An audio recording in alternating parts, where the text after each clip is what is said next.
Hello and नमस्कार to everyone. आउनुहोस् आजको क्लासमा हामी यो क्वेसनको बी नम्बरको सल्युसन गर्दैछौँ। किनकि ए नम्बरको सल्युसन हामीले पहिला गरिसकेका छौँ र अब आजको कन्सर्न चाहिँ हाम्रो बी नम्बरको सल्युसन हो। र ए नम्बरको क्वेसनले हामीलाई के भनेको थियो भने प्रफिट मेक्सिमाइजिङ आउटपुट निकाल्नु भनेको थियो, अनि प्राइस, टोटल रेभेन्यू र प्रफिट पनि निकाल्नु भनेको थियो। त्यस्तै बी नम्बरको क्वेसनले चाहिँ के भन्छ भने सेल्स रेभेन्यू मेक्सिमाइजिङ आउटपुट निकाल्नुहोस्, त्यति बेलाको प्राइस निकाल्नुहोस्, टोटल रेभेन्यू र प्रफिट निकाल्नुहोस् भन्छ। भनेको क्वेसन सिमिलर सिमिलर टाइपको छ, तर एउटा चाहिँ प्रफिटसँग रिलेटेड थियो भने अर्को चाहिँ सेल्स रेभेन्यू मेक्सिमाइजेसनसँग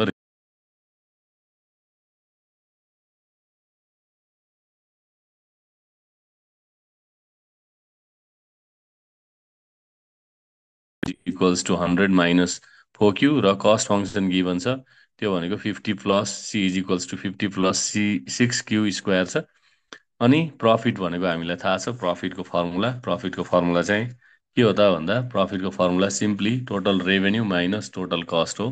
यसरी हामीलाई प्रफिटको फर्मुला लेख्यौँ र प्रफिट फङ्सन आयो हाम्रो minus 10Q square plus 100Q minus 50। अनि त्यसलाई अब प्रफिट मेक्सिमाइजेसनको लागि फर्स्ट डेरिभेटिभ गऱ्यौँ र फर्स्ट डेरिभेटिभ जेरोसँग इक्वेट गऱ्यौँ।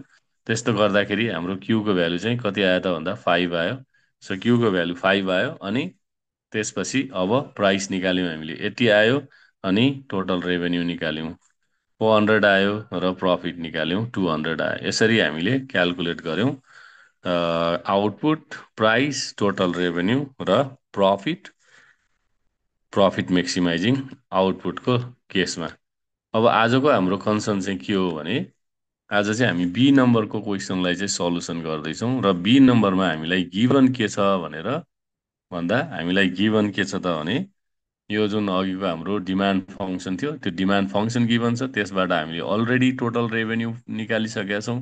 त्यसैले total revenue is equals to कति निकालेको छौँ हामीले भने टोटल रेभेन्यू हाम्रो 100Q, अनि कति छ भन्दा टोटल रेभेन्यू चाहिँ 100Q minus 100Q minus 4Q square छ। यो हाम्रो टोटल रेभेन्यू फङ्सन हो। त्यस्तै गरेर total cost function is 50 plus 6Q square, यो हाम्रो टोटल कस्ट फङ्सन छ।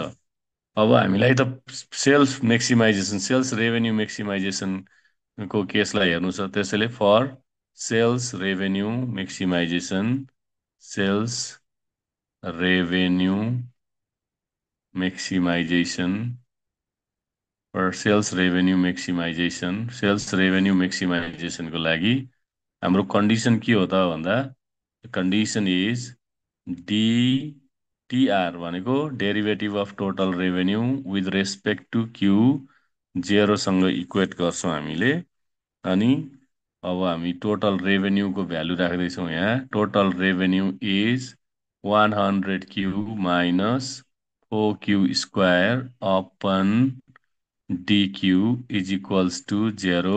यसलाई डेरिभेटिभ गर्दा 100लाई हामी अगाडि लेख्छौँ, अनि डिक्यू बाई डिक्यू भयो, माइनस 4लाई अगाडि लेख्छौँ, डिक्यू स्क्वायर बाई डिक्यू भयो इज इक्वल्स टु 0।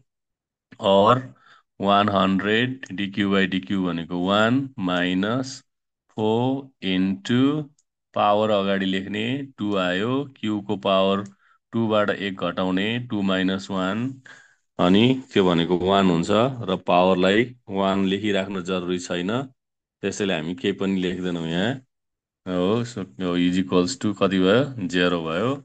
और यो भनेको 100 minus 8Q is equals to 0, और 8Q is equals to 100। Therefore Q is equals to 100 divided by 8, यो भनेको 12.5 युनिट्स आयो।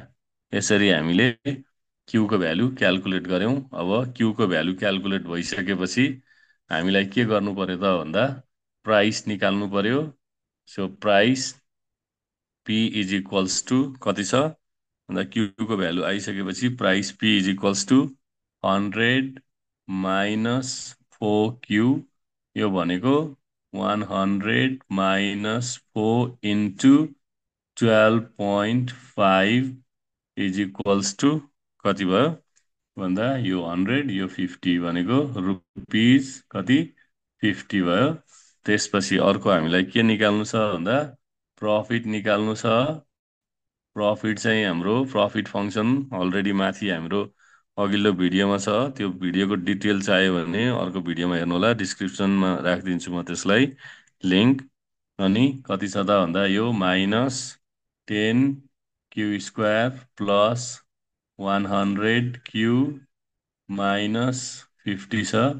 यो भनेको minus 10 it's 12.5 square plus 100 multiplied by Q is 12.5 minus 50. This is equals to, यदि हामीले यसलाई क्यालकुलेट गऱ्यौँ भने माइनसमा आउने रहेछ यो रुपिज 6262.5 आउँदो रहेछ यसलाई सल्भ गर्दा। अर्को एउटा अब टोटल रेभेन्यू क्यालकुलेट गर्नु छ। टोटल रेभेन्यू भनेको 100Q माइनस कति थियो 4Q स्क्वायर छ टोटल रेभेन्यू भनेको हाम्रो। त्यसैले भ्यालु राख्दा 12.5 minus 4 into 12.5 square this is equals to, यसलाई हामीले सल्भ गऱ्यौँ। सल्भ गर्दाखेरि कति आयो त भन्दा यो चाहिँ 1250 minus 625। Okay, so therefore this is equals to 625 rupees आउँदो रहेछ। यसरी हामीले क्यालकुलेट गऱ्यौँ। यहाँ हाम्रो Q को भ्यालु कति आयो त भन्दा Q इज इक्वल्स टु 12.5 आयो। अनि त्यसपछि price is equals to rupees 50 आयो। अनि profit is equals to minus rupees 262.5 and finally total revenue is equals to rupees 625. So this is the answer, final answer for question number B. यसरी question number B को लागि हामीले final answer निकाल्यौं। Okay, video अन्तसम्म हेरिदिनु भयो त्यसको लागि धेरै धेरै धन्यवाद।